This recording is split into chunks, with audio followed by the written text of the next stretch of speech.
Father, we thank you for this day, God. We thank you that you have joined us here safe and sound, God. We thank you for the hearts and the minds that have showed up. I ask that you prepare their hearts and their minds today, God, to receive a word from you. Remove me from this pulpit, oh God, and I ask you to step in. Because with you and you only, God, do I have preaching power. Nothing in my capabilities or my ability am I able to do anything that you have called me to do. For it is by your power and your might. In the name of Jesus. Amen. Amen. Y'all know how I feel about hugs. If everybody can just stand up and give somebody a hug this morning and let them know you love them. Give somebody a hug this morning.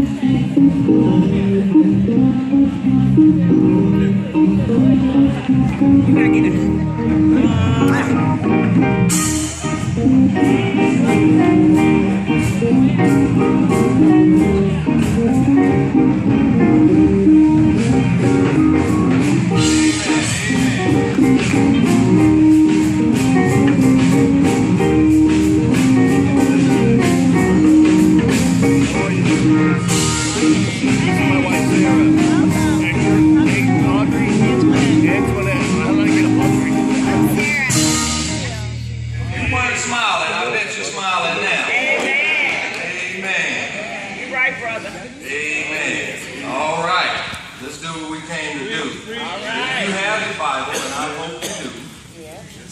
We're going to preach from Psalms, and I say we because it ain't me.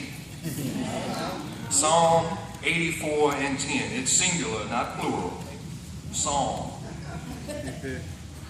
84 and 10. I will be reading this morning from the King James Version. Amen. Amen. All right, if everybody has it, I'll pass the gas. I don't like to leave nobody. All right. Okay, amen. All right, here we go. For a day, Psalm 84 and 10, for a day in thy courts is better than 1,000. Yes.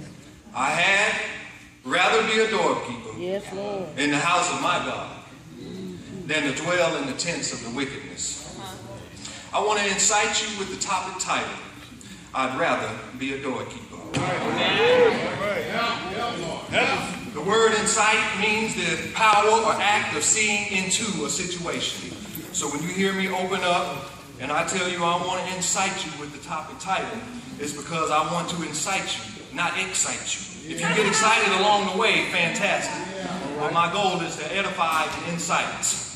I read a story from a man named C. William Pollard. He was a chairman of the board of the Service Master Company. Once gave a speech about leadership. In it he said, so will the real leaders please stand up. Not the Slim Shady, but the real leader, please stand up. Not the president or the person with the most distinguished title or the longest tenure, but the role model. Not the highest paid person in the group. All right, Reverend. But the risk taker. Yeah. Not the person with the largest car or the biggest home, but the servant. Yeah. Not the person who promotes himself or herself, but the promoter of others. Yeah. Not the administrator, but the initiator. Yeah. Not the taker, but the giver. Yeah, right. Not the talker, but the listener. Yeah. Today I want to talk about 3 truths.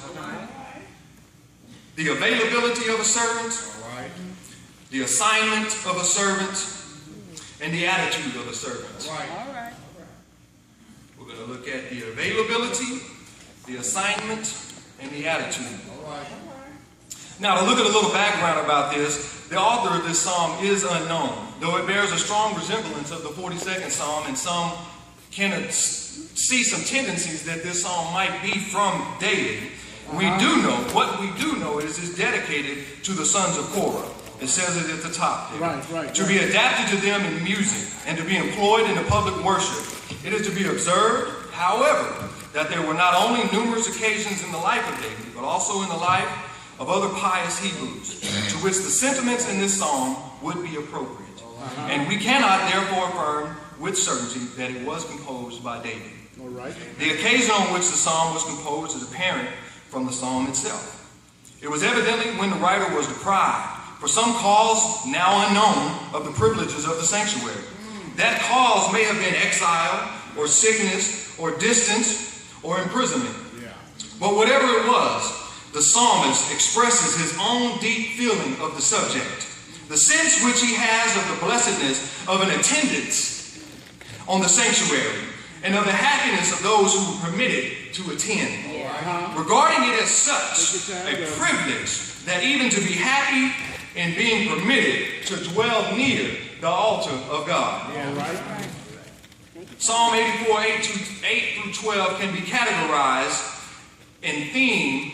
He pours forth his earnest prayer that he might be permitted thus to approach God, that he might be allowed to abide in the courts of God, that he might find a home there, that he might even spend a day there. For a day there was better than 1,000 elsewhere.